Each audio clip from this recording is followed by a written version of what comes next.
മഴ പെയ്താൽ കാൽനട യാത്ര പോലും ദുഷ്കരമായി ഇടുക്കി ചെറുതോണി. ഡ്രൈനേജ് സംവിധാനങ്ങൾ കൃത്യമായി പ്രവർത്തിക്കാത്തതാണ് ചെറുതോണിക്ക് തീരാ ദുരിതം തീർക്കുന്നത്. മഴ പെയ്താൽ സമീപത്തെ നിരവധി വ്യാപാര സ്ഥാപനങ്ങളിലേക്ക് വെള്ളം കയറും.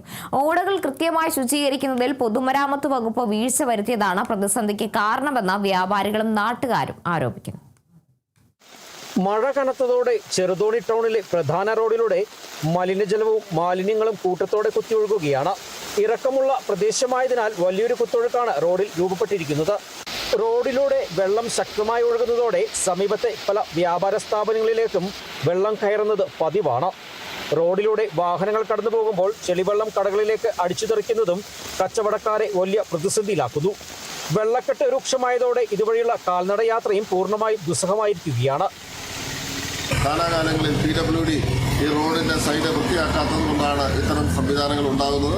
അടിയന്തരമായി ഈ പ്രദേശത്തെ റോഡുകളും അതിൻ്റെ അനുബന്ധ സൗകര്യങ്ങളും വർദ്ധിപ്പിക്കുന്നതിനുള്ള നടപടികൾ സ്വീകരിക്കപ്പെടേണ്ടതാണ്. ചെറുതോണി മണിയാറൻകുടി റോഡിൽ വഞ്ചിക്കവല ഭാഗത്തു നിന്നാണ് വലിയ തോതിൽ വെള്ളം ടൗണിലേക്ക് ഒഴുകിയെത്തുന്നത്. പൊതുമരാമത്ത് വിഭാഗം ഓടകൾ കൃത്യമായി വൃത്തിയാക്കാത്തതാണ് വെള്ളക്കെട്ടിന് പ്രധാന കാരണം. കാടുകയറിയും മാലിന്യങ്ങൾ കുന്നുകൂടിയും കിടക്കുന്ന ഓടകളിലൂടെ മഴവെള്ളത്തിന് സുഗമമായി ഒഴുകിപ്പോകാൻ സാധിക്കുന്നില്ല. അതുകൊണ്ട് തന്നെ ഓടകൾ ഉടനടി വൃത്തിയാക്കണമെന്നാണ് നാട്ടുകാരുടെ ആവശ്യം. Kerala vision news, Idukki.